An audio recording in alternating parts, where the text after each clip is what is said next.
So we said that we wanted to talk about the match between technology providers, between financial institutions, between tokenization platforms, between regulators, and in particular also where there's maybe a mismatch still. And because all of you have had experience in custodying tokenized assets or in issuing them or in just providing the infrastructure for touching them at all, right?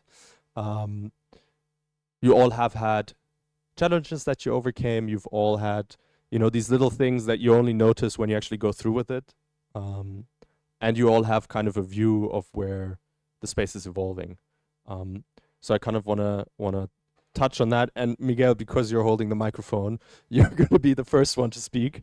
And I'd love to hear just kind of your view on it right now, and maybe one thing that that's bothering you or that you're excited about at the moment, or both. Yeah, so simple question to start with, thanks. So I think if I look at it from a very high perspective, I think that we have managed to create a new asset class.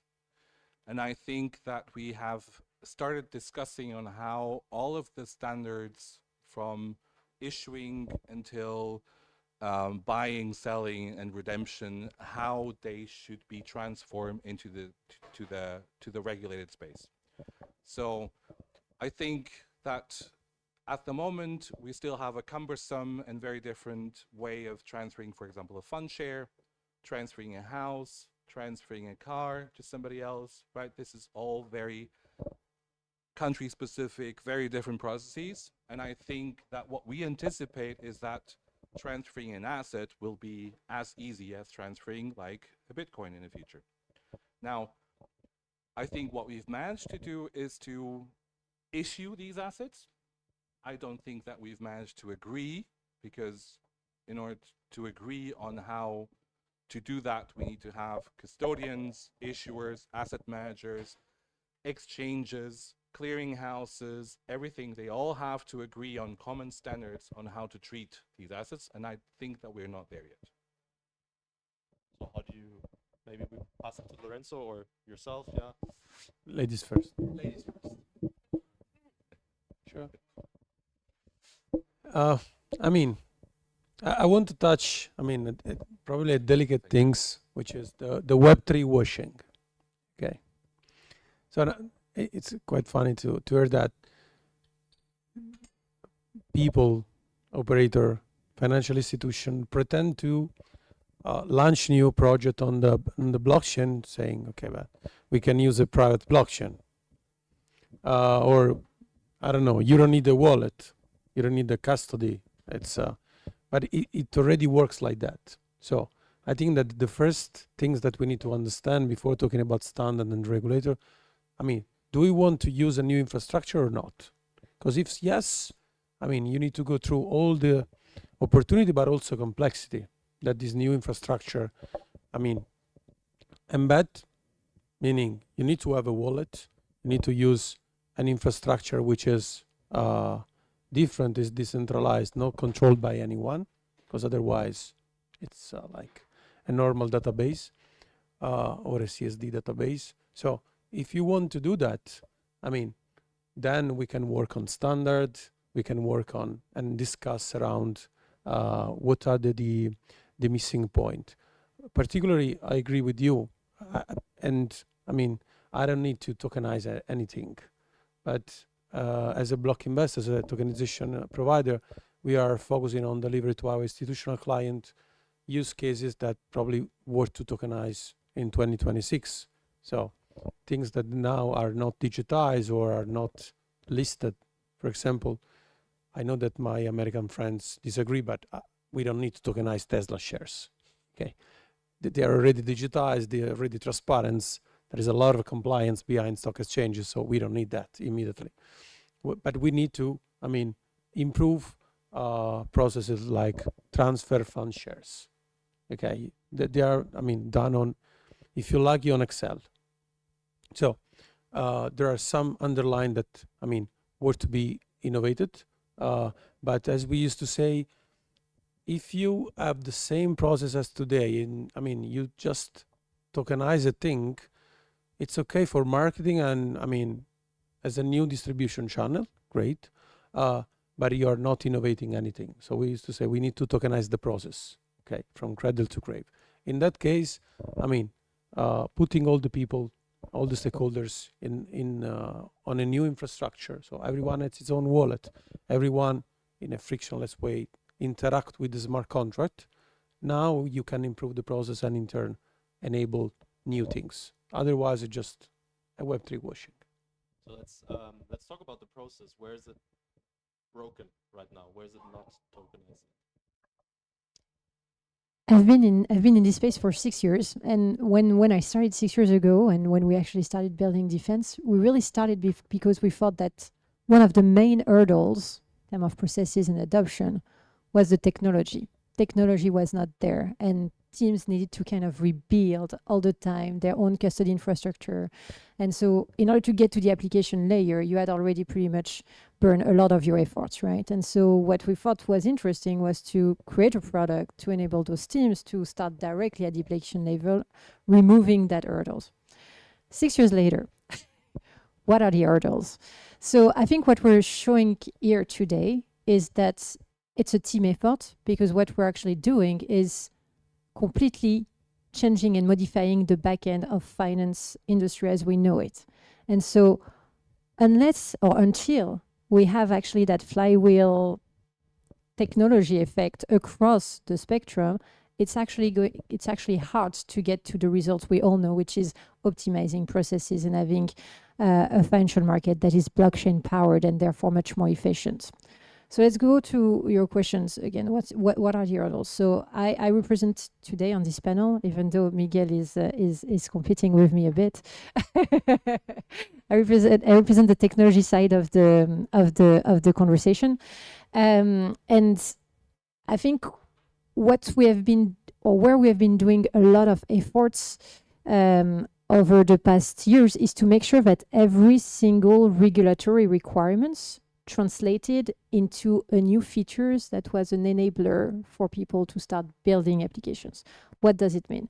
It means that, for instance, very simple regulatory requirements such as AML, well, you need to freeze funds, building the capacity to lock the funds. Second, you need to be able to comply with your travel rule capabilities, building the capabilities to, I mean, you've understood, right? And so I think where we sit today is that we've moved from those high-level regulatory constraints that we know very well to identify to some that are much more lower level, sometimes very bounded to specific markets, right? So we're lucky in Europe to have not fragmented regulations, but when you go outside of Europe and you try to address a market like APAC, the technology stack you need to be able to issue in Hong Kong, Japan, and Singapore is completely different, because they're going to be asking for very much different requirements in terms of hot storage versus cold storage, air gap solutions versus deep cold solutions. I mean, we can talk about it for hours. My point is that going from that enabling organizations to build business that are global in order to meet regulatory requirements are super important. And today, some of the things that we're very much focused on is to make sure that that infrastructure is modular enough that application doesn't change. And so whether you're going to be issuing equities or short-term debts in Europe or in Japan, you don't need to rebuild your infrastructure layer again, because otherwise it's again doing 2 steps backwards, 1 step forward. So that's maybe your first answer to your question. So should I go into the mismatches? So what's your? So I mean, this sounds like everything's solved. Well, I think it assumes that it is possible to have a harmonization on the technology layer, and I don't think that I agree with that. For example, I don't think that we know what a wallet is at the moment, right? So, I mean, there's a couple of guys that really know about this. Some of them tackle this from a security perspective and say, well, if you think about the Bybit attack, you need to take all of the process between the customer wants to transfer an asset until the asset is transferred, every little bit of the step. And if you ask somebody that wrote the Electronic Securities Act in Germany what a wallet is, They will tell you it's a mechanism to store a private key. Now, between having, this is what I call the private key fetishism, right? Because this is really only a very small bit on what we have to agree on, and we shouldn't really focus on the details on the authentication process for a transaction to be initiated in the blockchain, right? This is really nothing. What we're talking about, what we should be talking about is, you know, what kind of infrastructure do we agree on? What kind of, you know, what's the quality of the IT service? It's really that boring. It's all about IT operations. Is it public enough, or do we need to go private? Right? This is an industry decision. You have different answers. Should we handle a bond, right? You know, how do I get the corporate treasurer to get access to the coupon payments from the bond? Because in the end, we're all interested in the instruments, right? So how do you?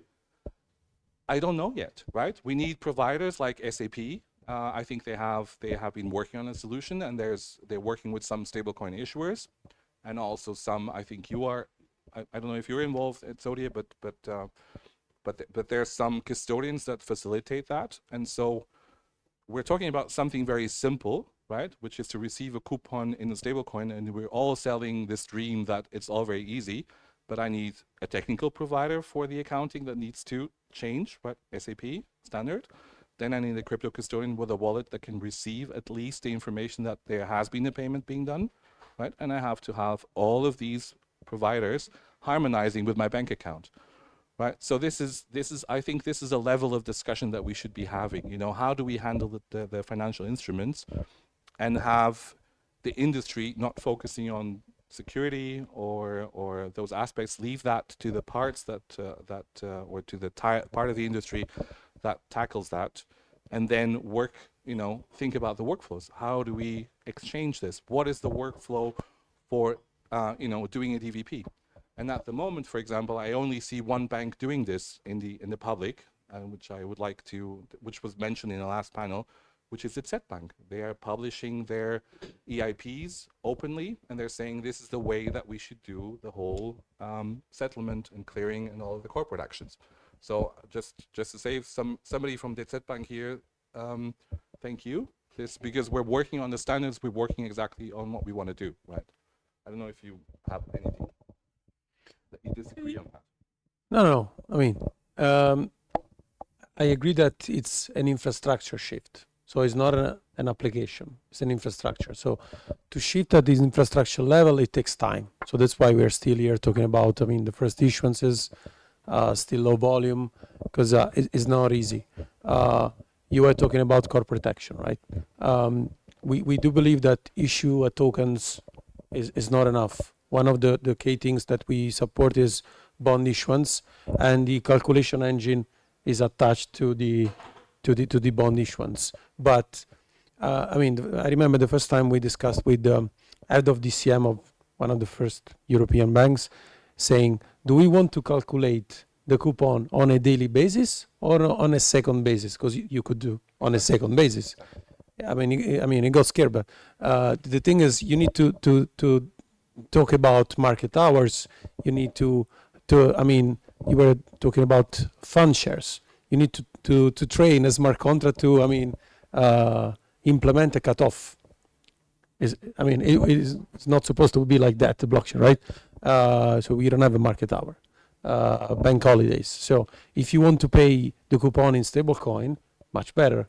But I mean, you need to apply the calendar, because I mean, they don't want to process things even if everything is automatized on a bank holiday.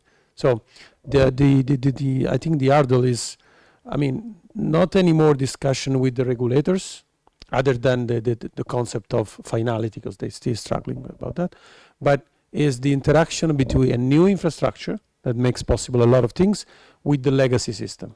Because I mean, we touch things that are still written in COBOL. I don't know if someone is familiar with the language, and are really difficult to touch or update, because probably with Claude not anymore, but I mean, most of the developers that used to work on COBOL are retired, or even more. But you know, this is the other thing. So we need to say, okay, we need to do a lot of works to demonstrate that most of the time you don't need any more that legacy system. So you need to demonstrate that you spend millions of euro or dollars in the past, and you don't need these things anymore if you really want to apply the blockchain, right? Because potentially you can force corporate action, you can manage the treasury, you can even manage complex waiver on debt instruments. So we do provide also this kind of functionality, but it needs to be done on chain. The registry is different. It's not on your database or someone else's database. It's on chain. So this is the things. I mean, it takes time, as we used to say, one block at a time. But the real harder are the legacy system that, I mean, needs to be defeated at some point.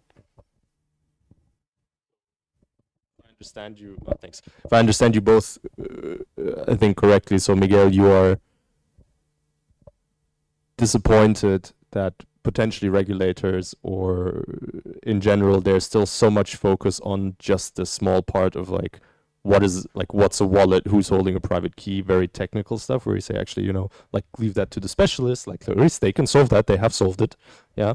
And why don't you talk to us about the life cycle? Because we've dealt with issuance and we're fine. We know that it works. We're trying to figure out how to continue the journey. But would you say, and I guess this goes to you as well, there are then, because you mentioned the capabilities that you needed to build that are very regulatory focused, right? Travel rule, AML, whitelisting, blah, blah, blah, blah, blah. Are you experiencing now that you want your wallets to have new capabilities that are only driven by a certain use case? And then how do you build a wallet that's modular enough, or a key management system that's modular enough that can enable completely new use cases or different use cases in a compliant way, obviously, but that's, I guess, a different demand that's emerging. I can start. You'll contradict me.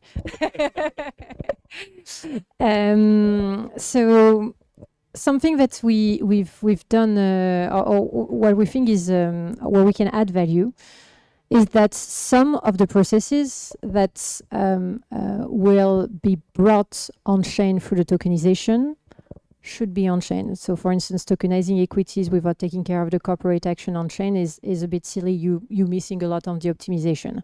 So there are some optimization processes that will be on-chain, needs to be on-chain, but not everything needs to be on-chain.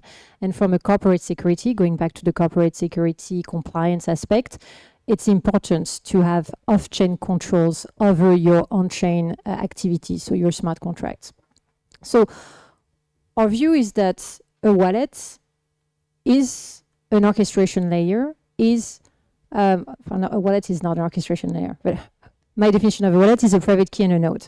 Having said that, what we're doing, our mission mostly, as an orchestration platform, is to be able to provide those controls to interact with on-chain capabilities and to give off-chain controls to banks, auditors, to be able to implement the frameworks they have internally to manage those smart contracts. So this is what we're building. This is our roadmap, once again, being that underlying infrastructure, making sure that, for instance, when you have a policy engine in place, or when you have electronic banking that is already in function within your institutions, where you can import your rules, then the policies can introspect the functions of a smart contract. All that is an off-chain setup. But then after, the smart contract is deployed on-chain, lives its life, and then after input on the lifecycle of the token. So that's something that we think is super important, is to always combine those two capabilities, because we believe that at least for the next, and I can take a wild bet, 15, 20 years, not all finance will be on-chain. For that simple reason is that you need to make sure that you own those controls, right? So off-chain controls on-chain smart contract, this is something important that I wanted to answer to your question. Now I'm losing my train of thoughts. Give me a second. Yeah, second, I think you talked about the purpose-built and whether wallets needs to be defined by the use case. So deeply what we believed is that there is a general wallet infrastructure that can pretty much interact with a lot of operations on chain. And so we're very big believer that this is pretty much true across different use cases. Having said that, the more we move from high-level concern on our infrastructure to low-level considerations about, okay, now I'm deploying these smart contracts, what's the impact on my middle office, on my backend, etc., there's functionalities that are use case purpose built. For instance, if I'm a bank and I'm deploying corporate treasury management where I need my wallet to be multi-asset, that's one feature. I need my wallet to be able to auto-sweep between wallets, right? Because you're pretty much rebuilding a cash management scheme. I need my wallet to have messaging schemes such as and be ISO compliant in terms of messaging, because that's how banks function today. And if you want the transaction to go through the same pipe, well, they need to be compatible. So there's a sort of features that are very specific to the use cases that you're going to build at the wallet level that will enable you to pretty much integrate blockchain capacity within your backend capacity. And so this is always, I think, something that is, I think, super important to keep in mind as we go and we keep building and moving from POC to production scale use case, is that there's an important balance to keep between the off-chain capability and the on-chain capability that you're building in order to not only build the control, but also the interoperability with the existing system that are not going to be completely ripped off overnight before we all move to on-chain finance. What do you think, Miguel? He's nodding. It's a good sign. I'm nodding. I have to think a bit. So you were focusing a bit on the technology side, on the access to the blockchain, right? So that's what you were focusing on. Looking at the title because I forgot what the question was that you asked in the beginning. I think I'm just going to answer to a part of what you said. So I think I am not disappointed on the regulators. I am disappointed on the industry that doesn't manage to give clear definitions to the regulators, because it shouldn't be the job of a legal counsel to check out what a wallet is. It should be the job of the industry to tell the legal counsel what a not wallet is, what a token is, what a smart contract is, and what the controls are in place. So because the reason why they focus on private keys is that they have understood that this is the mechanism through which the sovereignty over the assets is defined, and sovereignty over assets is a geopolitical question in the end, right? So if you're in the UAE, the keys have to be in the land, right? So this is I get why they are. I think I'm just disappointed in the fact that when we're talking about buying and selling and exchanging automatically as you want to have it, there's a transition between having a specialized department in called a transfer agent and another specialized department called a payment agent. There's a transition that needs to be done between having a group of people being responsible for a function in order to automate that function, right? So there's a transition that needs to be put in place, and that transition needs to take all of the things that we have already put in place in order to make that happen. So what am I saying? I'm saying if I want to start a process by which there's an exchange of a security, a fund share, to a stable coin, I need to initiate that. I need to make sure that I know what the state of that process is, and I need to make sure that I know what could go wrong in that process. That's the job of the wallets or the custodians. Then I need to make sure that that transfer place with all of the things that could go wrong, or what the normal processes, that is regulated. Well, we have for the first time, we have regulated securities, we have regulated payment instruments, and we also have regulated exchanges. So this is the first time that we have this. So great.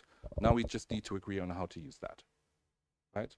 So 21x, 360x, all things in the right direction. We have the pieces there. Now how do we combine them? And that's the kind of dialogue that I'm missing from the industry.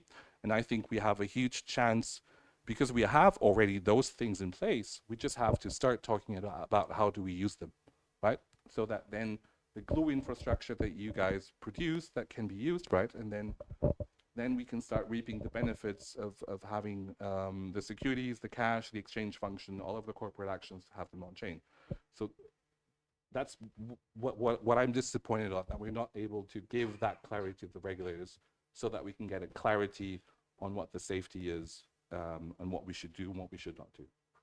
So let me ask to all three of you a question focused on this thing. Like, so basically we've done a bad job lobbying.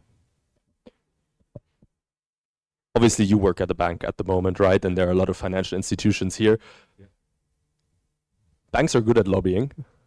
So is there friction you see here between public and centralized infrastructure, public blockchains, private blockchain? And I know you are, you say we should all get together, we need to talk to the regulator, and you follow up your words with actions. I know you have these conversations, so, but I'm sure all of you have had conversations with regulators. Do you feel that sometimes, are we disadvantaged because we're not as practiced in lobbying with regulators? Or is it just that the interests are so different still? Is there a fight going on that we don't know about? Well, you can think about what the guys responsible for the payment agent, for the transfer agent, what they're saying about this, right? So I will not hide that there's a political, tension there, for sure. I don't think that we do, I think that we should not ignore that those conversations exist. We also should not ignore why they are there in the first place, right? I think it's just arrogant to assume that we can just automate these functions away. I think we need to be clear then to the decision makers, what are the advantages and what are the risks when we start automating these things, right? And that's what I think that needs to be done better. Because when I hear Lorenzo talking, right, he's assuming that everything is better on chain. And I think also a lot of things are better on chain, but I'm not sure that we can convey the intuition why we think that is the case, that we convey this very well. I think we're in a bubble, and in that bubble, we all share that intuition why that is the case, but we're not very practical in communicating what the advantages are. Also because the thing that we're trying to replace is very complex, right? So we need to understand the thing first and then explain why. Yeah, I agree. We got quite lucky. Because in Italy we started discussing with the regulator. Since the beginning. Particularly, we made a project with the Bank of Italy. 6 months project to define, for example, how to not only treat the tokenization of a security, but also how to tokenize the identity. Because now we are talking about, compliance restriction and all things like that, managing at whitelisting level. So you're whitelisted or not. Boolean factor. Is not, good anymore. You should be able to buy this product up to some extent, or we need to differentiate between your personal wallet or your wallet shared with your wife or the wallet of a trading desk of a huge bank. Okay, depending on, who's managing behind, you can treat this identity, in a different way. So discussion is really productive. It's a bit more complex with the financial regulators, both. But to be honest, the complexity is, you're right. So when you start discussing with the guys that, makes, huge offices, calculation agent, paying agent, what should I do from tomorrow? Okay, so they stop the innovation. Okay, I don't believe that anything on the process needs to be on chain, but an on chain look is needed for sure. Personal data will be off chain, and we have, we are lucky to be European, so our data matters. So GDPR is something that we need to consider. So the data are encrypted on a cloud, but the whole process needs to have a hook in any case on chain, and I don't see a problem in the discussion with the regulator as a tech provider.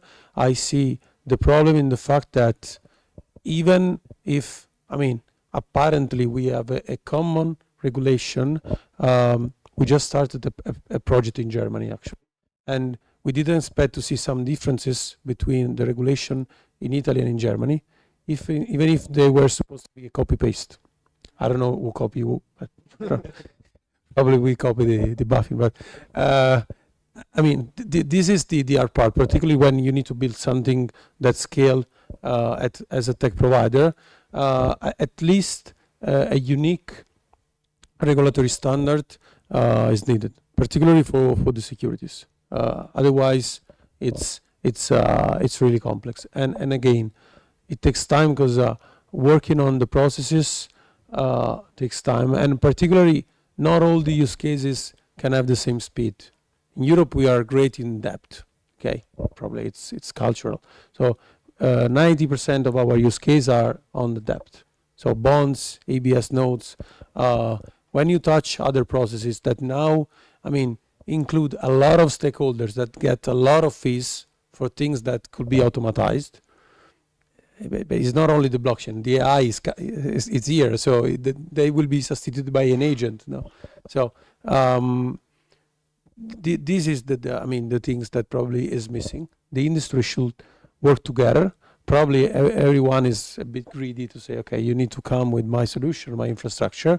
But I mean, the promise of the blockchain is another one. So everyone can build his own application, but use a common layer, common infrastructure, and otherwise the risk is to recreate Chinese walls. But it's even worse than as it is right now. So the risk is exactly that.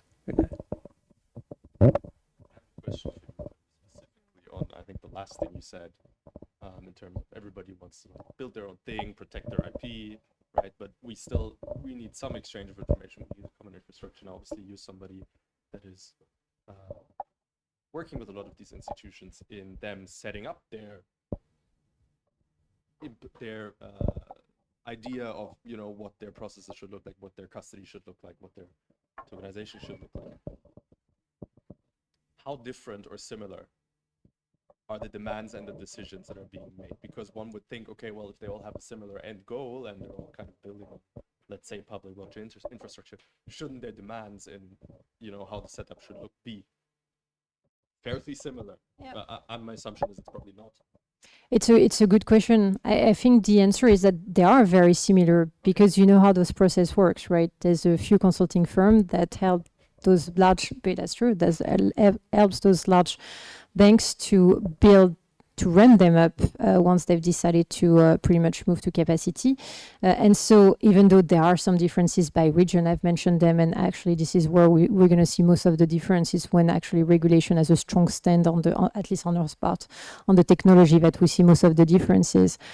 Across the market, the requirements are quite similar. To some extent that sometimes I find them oddly similar, such as, I'm going to maybe, we'll see, let's talk about that. But for instance, every single banks that is entering the space is looking at building tokenization capabilities, which to me it's up for questioning, that every single players should have in-house tokenization capabilities when you see the large FMIs of this world, slowly, sure, very slowly, but still, DTCC, Euroclear, and Clearstream, starting building platforms that should enable those investment banks to come tokenize, and that will pretty much speed up standardization, because when you have a few providers that are building infrastructure for most of the market, then suddenly you have standards right away, right? So my point is, I also think that we are in a very interesting moment in this adoption, and I want you to all feel still very positive. But it's been a slow curve, and we're at that tipping point where we had a lot of players that have believed in this industry, right? That have started a lot of segregated or independent platform that is hard to combine and hard to bring standardization, because let's be frank, the market is not huge today, right? The market today of tokenized securities is not huge because the demand is not huge. But once again, this entire market is supposed to be tokenized, because once you optimize your backend, you see the velocity of capital, you see all the efficiency of the technology. So we're in an industry a bit like internet, right? Until you've set up the infrastructure, until everyone is equipped, it's very hard to see why are we doing it, and to see that market taking off. But that market will be taking off overnight. The moment FMIs like Clearstream, Euroclear, and DTCC are tokenizing entire space of the market. And I think this is pretty much where we are today, where we have those kind of, they are catching up, they are coming up, and within the next 2-3 years, you'll see that. But in the meantime, all the other initiatives, thankfully, that have been building and leading this industry, they are not coordinated enough, and they struggle building those links, those standardizations, to create these markets that we are all expecting.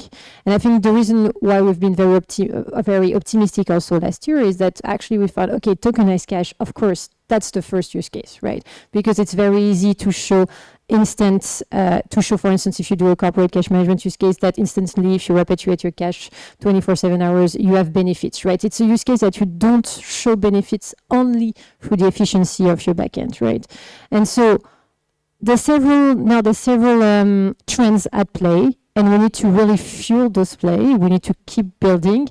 But in my opinion, we're really at the beginning of a convergence, where it's going to be much easier to see that industry bring together best practices and build the standards we need to build the financial system of tomorrow, as we see those bigger players rebuilding infrastructure for the entire markets.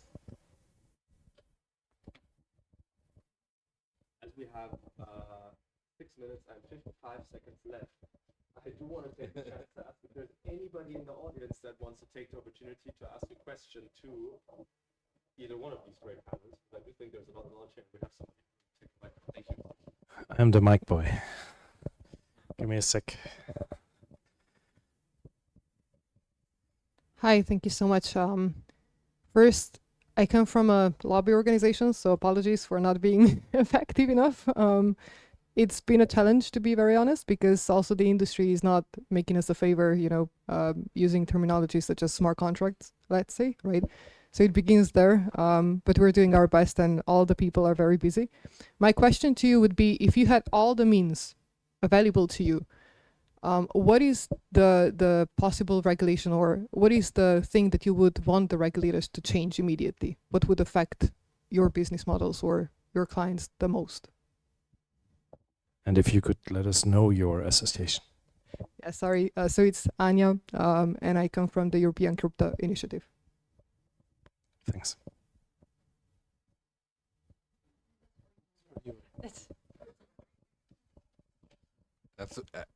I'm trying to think big. Thanks for the question. My wish would be that the regulator focuses on the functions as much as possible and not on the tech, and that the regulator does this also in consultation with the industry. So that's the big wish that I have, and as much as possible to start thinking also big in a sense of what could go well and not only on what could go wrong, because they're very defensive at the moment, which is understandable. But I think the positive impulse has to be given by us, because this is a huge chance that we have at the moment, right? To standardize and automate things related to finance would be a big GDP boost in the end. I think that's focus on the positives, think about the functions and less on the technology, and let the technology be dealt by the great companies that we have in the space. But we need to give them clear requirements. And I'm not sure that you have that from the industry at the moment. Might also be a good occasion to thank you, Miguel, because he contributed to our last position paper as the German Blockchain Association. Thank you for your contribution on, let's say, key ceremonies, something that is also still under-evaluated if we think about new processes. Any other questions? I'm willing to move around a little bit. No. Everybody's hungry. Lunch has been opened, but one last question. Preferably a short one. Referring back to the beginning, when you mentioned the great innovation of the Bitcoin bond, how far away are you of bringing a decent suit of products, a normal bond and other instruments to the chain? What's preventing you there? If I may start, we had a blockchain roundtable at the German Parliament in January before the elections, and I guess our former finance minister made a lot of not so clever remarks that also made his potentially made his party fail. But he suggested, why don't we tokenize a German bond, a state bond? That's certainly a good starting point. Would be a good sign for everybody. What else comes to mind? We have to get people on board, right? So we have to make sure that all the institutions can access it. So it's an access question. So level playing field. I mean, we are working on this kind of use case with, particularly with CDP in Italy, so York FW, basically. I mean, we discussed, I mean, probably not too much the settlement part. So we are talking about stablecoin, but for that kind of project that include institution, you need to use a central bank money.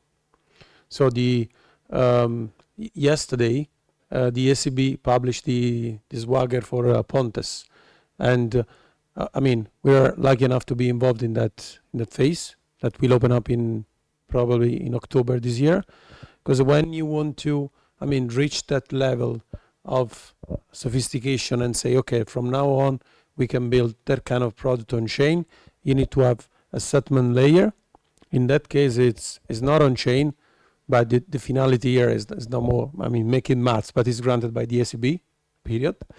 And it's possible to build something that help you to manage the asset like on a market blockchain, public blockchain, as we prefer, but to have a settlement system in central bank money with no counterparty risk and with all the benefits with the programmability that you still can get. Also exploiting the smart contract set to manage the core protection, because even if the cash is not on chain, you can trigger. We already did actually with them and Intesa San Paolo in the explanatory work last year. You can manage the coupon, you can manage core protection. So to better reply to your question, for that specific institutional use case, we need central bank money on chain or triggered by on-chain application.